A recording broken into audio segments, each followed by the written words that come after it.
most of you know my co-host, Angela Andrew. She is with me on coffee break twice a day. And our special guest that we brought on is Catherine Evans, Angela's mommy. I wasn't going to lead with that. Of course I had to. But what's really cool about this is I didn't know this for the longest time, right? I kept saying that to you. Hey, who's this Catherine? It's my mother, and I thought she was kidding.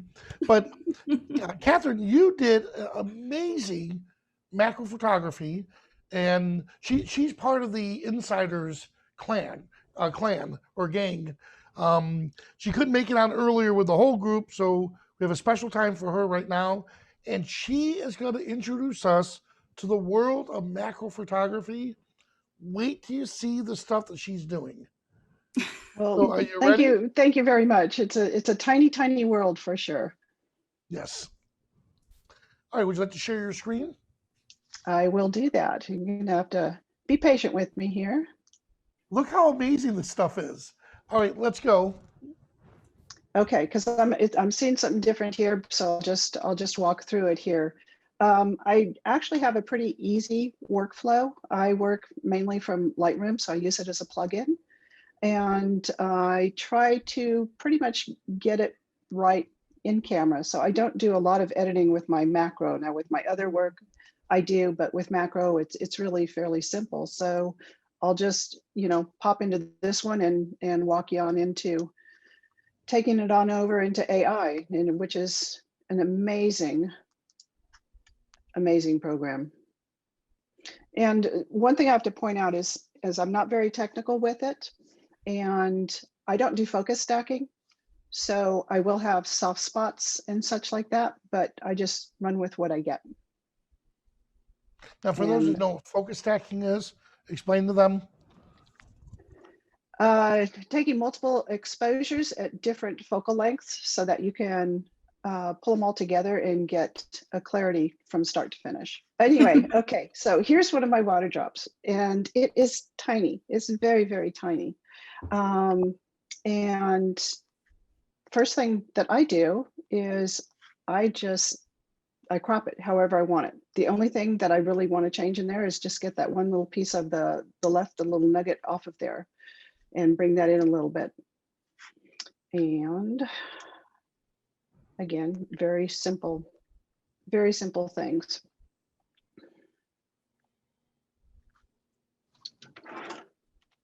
Now, is it safe to say this is straight out of the camera, correct? Yes. Okay, so the first thing people should be asking in the chat is, what the heck? How'd she get the bokeh in the background? That is a great question. It's actually a piece of, yes, it's a piece of scrapbook paper that I had clipped to a piece of poster board, maybe about 12 inches in back of it. And it was glittery. It's a glittery piece. Well, I take that back. This one actually is a prismatic poster board. I bought it straight like that, but I do have other papers that I use, but this one was a prismatic poster board. So what you're telling me is you didn't go for a walk into the forest and you just stumbled upon this beautiful little twig with water droplets on it. You made and it's the fairy lights in the background. There you go, Vanelli. So are you in your kitchen? Where are you doing this? I am in my kitchen. I do have some other background pictures that would explain a little bit. I have a skylight in my kitchen, which gives me great natural light. I generally set up on my kitchen counter. I use a poster board for the background that I can attach different backgrounds to. And I have what's called a plamp. So it's a long gooseneck with a clamp on it that I can connect to and it will hold the subject in front of my background. And then I use a small syringe and so that I can place the water drops where I want them. And I know a lot of people have asked, do I use glycerin? And I said, I don't use glycerin. It's too sticky. I haven't had good luck with it. And when it drops, which it does, it makes a real sticky mess. So that way I take my syringe, put the water drops where I want it, and some things stick, some don't. They actually well, so that was nice. The little fluffs that you have on there are actually seedlings from a Gerber daisy. After it went to seed, I saved them in a bag, and they're so small that I actually had to use a pair of tweezers to put them on there how I wanted them. And then I just played with it. When she says I love- play, it really is playing. We tried setting this up the other day. We did a little setup together, and I just, I was trying to place my subject, place my backdrop, place these water drops. And I look at her, I'm like, so this is what you do for fun. It was so frustrating because I get a drop, I get it ready, and I go to take my picture, and then that drop would fall off of my subject. And then it just, I was like about ready to start throwing flowers. I was like, okay, how do you think she's amazing. Her patience to set these things up is unreal. But what I like, Catherine, what you mentioned before, is if you don't like where the water droplet is, use a piece of napkin or something to soak it up. Something really absorbent. I take just a piece of paper towel, and I can just, put it on there, and it'll soak it right off. But it's taken me a very long time to learn that I actually could do that, because when I would go and load them onto the computer, I would notice that I had smears of water places where I didn't want it. And I was able to at least compose a little bit better at that point. So what editing do you do from this point now? Well, other than the composition, and I really, enhance, I always use to some degree. Now, to what's make neat it about that tool, it automatically improves color, detail, tone, and depth. So yes, what your light tool is doing, that one slider is doing all those for you. yes, right. And the other thing that I would do, sometimes it's a little bit too much. I might take the vibrance down just a little bit, not a whole lot. And like I said, I don't do a whole lot. I'm going to go up here to the local masking. Okay. Oh, sorry, add. Forgetting my steps here. And you're doing great. What's neat about this, Catherine, is there's no in Luminar, there's no such thing as order of steps.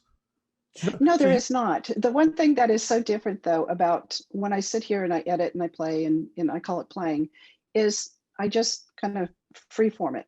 And then to actually be structured to try and show somebody what I'm doing, that's another whole ball game there. So mom has a lot more respect for her daughter there, huh? After what, 300 episodes? How many episodes of Coffee Break? 310, 315, I think is where we're at right now, somewhere around 5 there. shows. Yeah. Oh, absolutely. She's way more techie than I am, and I'm, I just kind of go with the flow.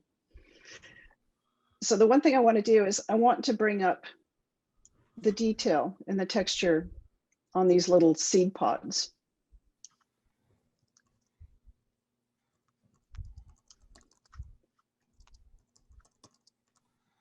And just because they have so much texture themselves in there.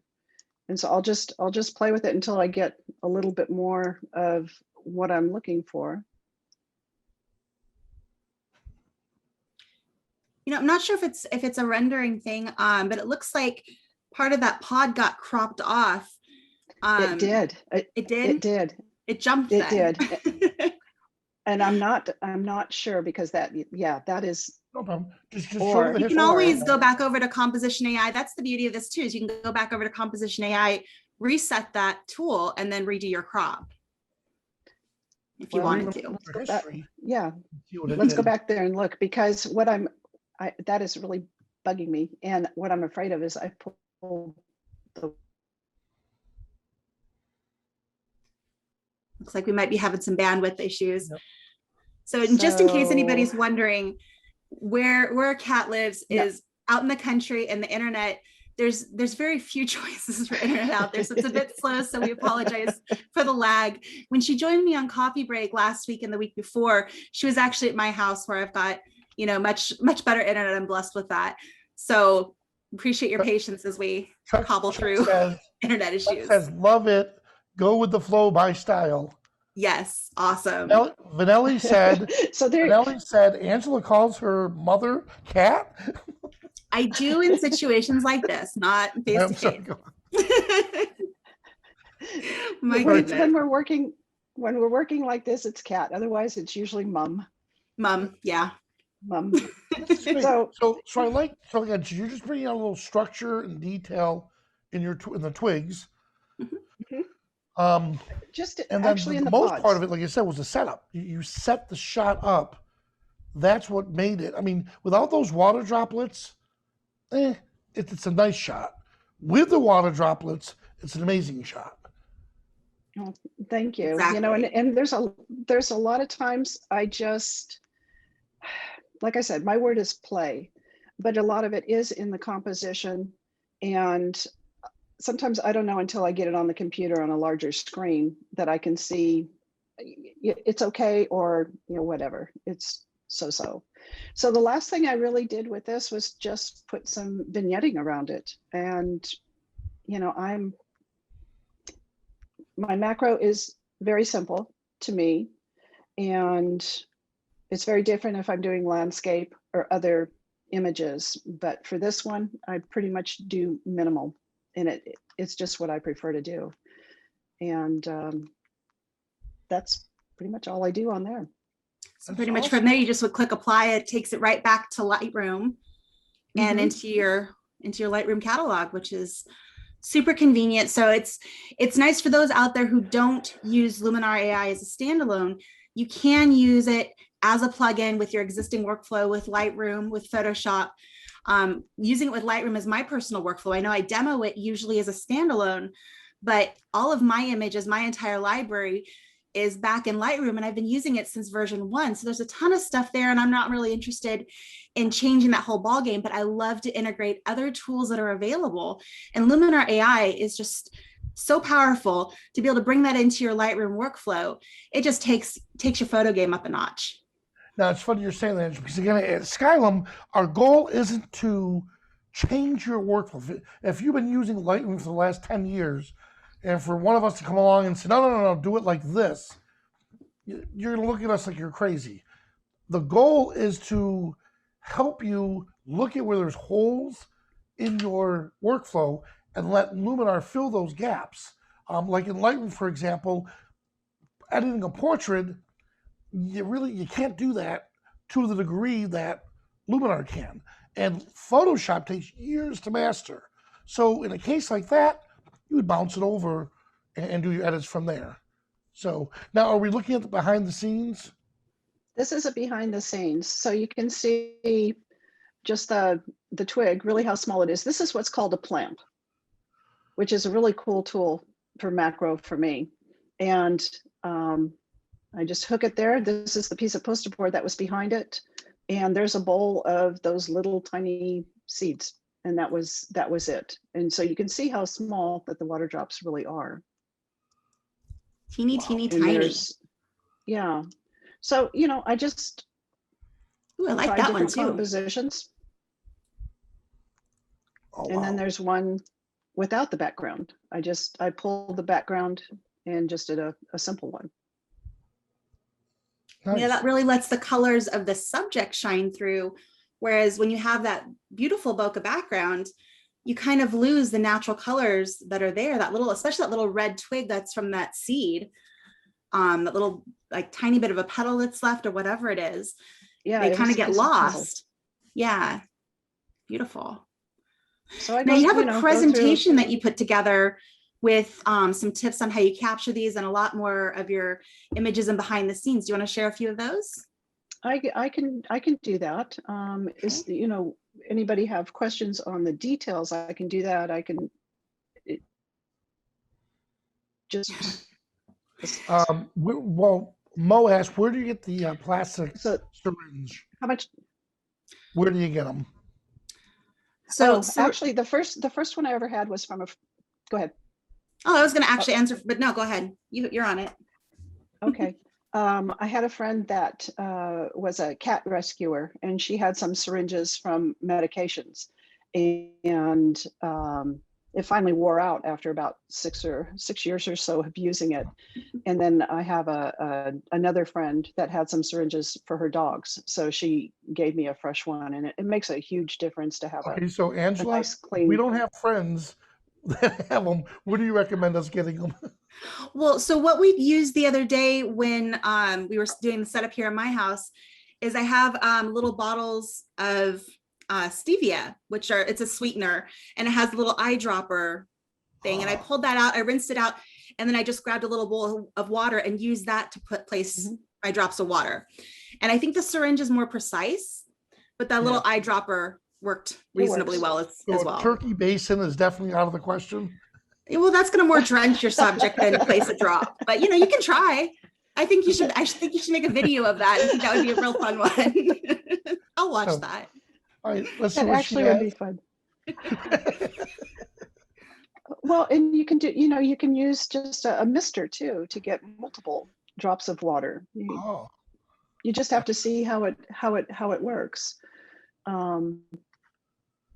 So just some of the backdrops, the backstory, I use a lot of times something to elevate the subject to get it up higher, because I don't like bending over. I love to work with music, as probably a lot of you do. My assistant, my cat, Chris. And then that's just how I prop my stuff up. I'm very simple. And there's an assortment of different papers that I use. And sometimes I save materials that look like they might be interesting. This one down here actually is plastic mesh. And I believe it was around some fruit. Oops, sorry. I'm sorry, Angela. I can see your mother out and somebody's having a birthday party, in the next table over, and she steals her wrapping paper. I'm sorry. She'll wait for them to unwrap the gift.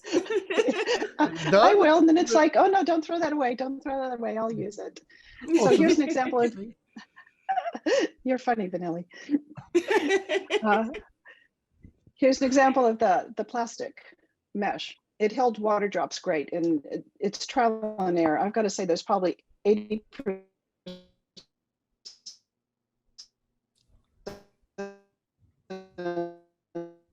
There's that bandwidth again.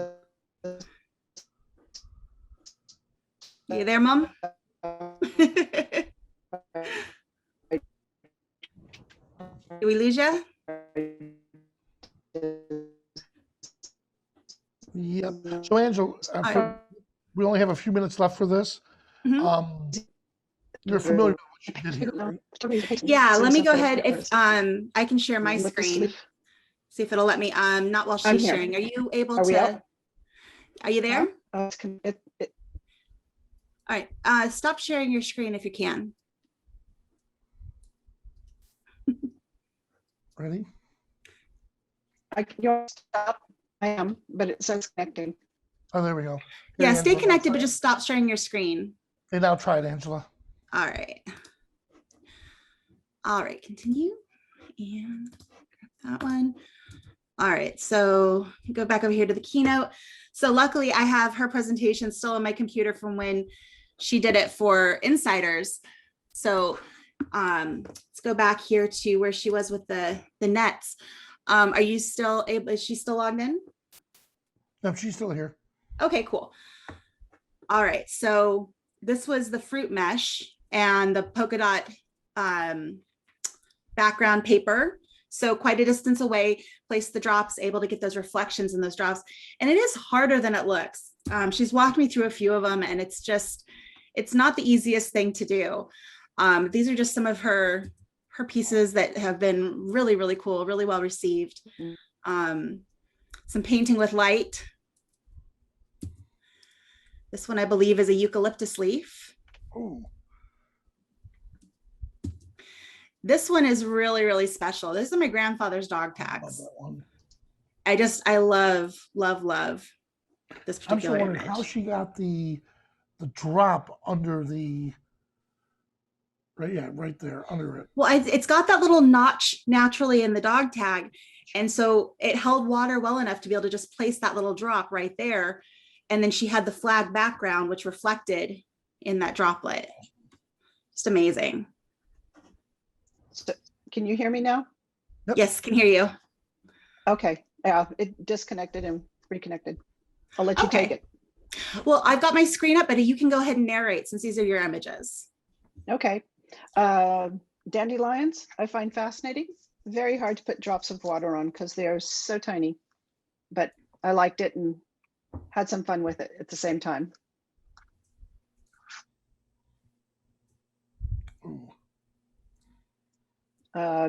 Small white flower. This one is just reeds with obviously a polka dotted background.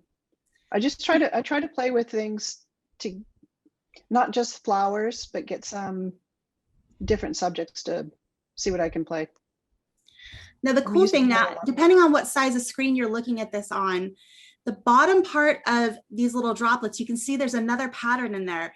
I think that pattern in the background actually had two sections to it. So it had the polka dot section, and then it had more of like a black and white illustrative section. So you can see a little bit of that in the edges as well. And it adds a little bit of separation between the reed and the polka dots. It's just really, really cool. And then it's just a matter of angle of reflection. Yep. Right. Proper shot you want. These are absolutely amazing. We have a few more minutes. Our next guest is coming in. All right. Well, I'll just flick through a few more of these and give you an idea of what she does. There's another behind the scenes if you wanted to kind of see how tiny a subject is. This is a great way to kind of get a little bit of perspective of what's being photographed here. Yeah, it's just it was a sprout, an herb in a bottle, and with just one single drop. Wow. Awesome. Yeah, run through the rest, and then we'll say our farewells. All right. Just really such gorgeous images. And, you know, I'll say it again, it's not as easy as it looks.